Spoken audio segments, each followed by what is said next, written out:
आप सोचो, जब सत्ता से कोसों दूर हैं तब वो अपने नेता का सम्मान नहीं कर पा रहे हैं। रोज भगदड़, रोज अराजकता, रोज मारपीट। कहा तो हमारी तरफ देखेगा, कोई लाल आंख से हम देखेंगे उसकी तरफ। चीन ने 21 जवान हमारे मार दिए, चुपचाप बैठा हुआ उनको।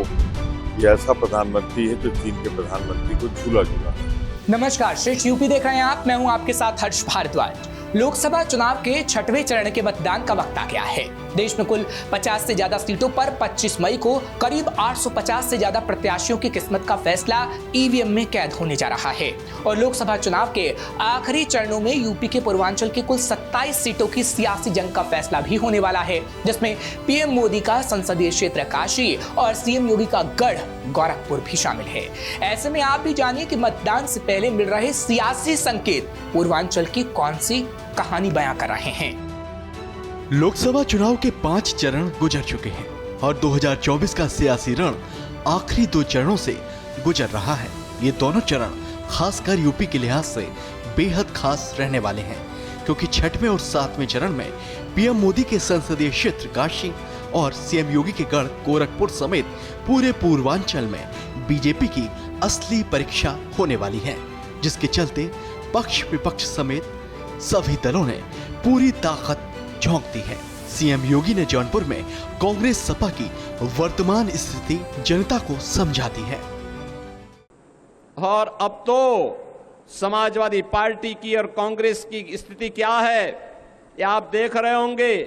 आप सोचो, जब सत्ता से कोसों दूर हैं तब वो अपने नेता का सम्मान नहीं कर पा रहे हैं। रोज भगदड़, रोज अराजकता, रोज मारपीट, आपस में नूरा कुश्ती समाजवादी पार्टी के अंदर आप देख रहे होंगे।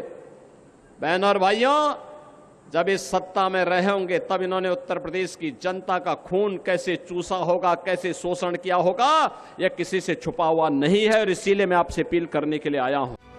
सीएम योगी हमलावर हैं और बीजेपी की बुलंद जीत की ओर इशारा कर रहे हैं, मगर विपक्षी गठबंधन इंडिया ने भी मजबूत मोर्चाबंदी कर रखी है और कांग्रेस की ओर से पीएम मोदी पर सीधे हमले किए जा रहे हैं। सबसे अविश्वसनीय प्रधानमंत्री देश के इतिहास में कोई रहा है तो वो नरेंद्र मोदी जी। अब जनता उनकी बातों पर विश्वास नहीं करती। कहा तो था 15 लाख देंगे, कहा तो था बेरोजगारी खत्म करेंगे, 2 करोड़ नौकरियां देंगे हर साल, कहा तो था महंगाई पे अंकुश लगाएंगे, कहा तो हमारी तरफ देखेगा, कोई लाल आंख से हम देखेंगे उसकी तरफ। चीन ने 21 जवान हमारे मार दिए, चुपचाप बैठा हुआ उनको। ये ऐसा प्रधानमंत्री है जो चीन के प्रधानमंत्री को झूला झूला रहा है। एक तरफ हमारे जवान शहीद हो रहे हैं, एक तरफ हमारी सीमाओं से आतंकवाद आ रहा है और खुद जाके नवाज शरीफ के यहाँ उनकी माँ के चरणों में गिर जाता है। एक ऐसा प्रधानमंत्री, एक कमजोर प्रधानमंत्री, अभी एक ऐसा प्रधानमंत्री जिस पे जनता विश्वास नहीं करती। देश बदलाव की ओर देख रहा है, बदलाव सुनिश्चित।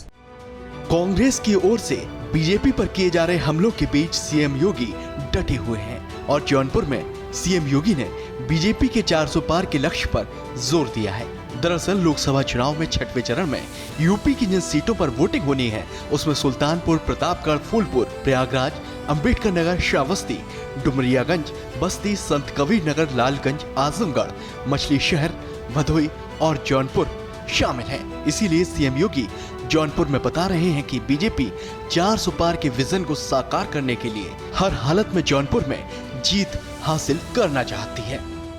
मैं इसीलिए आपसे अपील करने के लिए आया हूं। लोकसभा चुनाव के 5 चरणों के माध्यम से आज भारतीय जनता पार्टी 400 पार के लक्ष्य को प्राप्त करने की ओर तेजी से अग्रसर हो रही है और इस 400 पार के लक्ष्य में हमें जौनपुर सीट भी चाहिए। इसी के लिए आपसे अपील करने के लिए मैं आपके बीच आया हूं।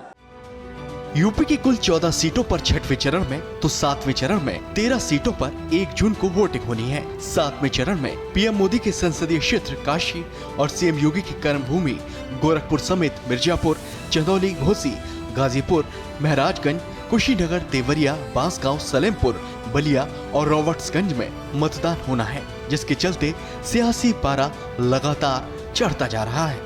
यूपी में अंतिम 2 चरणों में जिन 27 लोकसभा सीटों पर पूर्वांचल में वोटिंग होने वाली है, उसमें 24 सीट पर बीजेपी और 2 सीट पर अपना दल एस और 1 सीट पर राजभर की पार्टी के प्रत्याशी मैदान में हैं।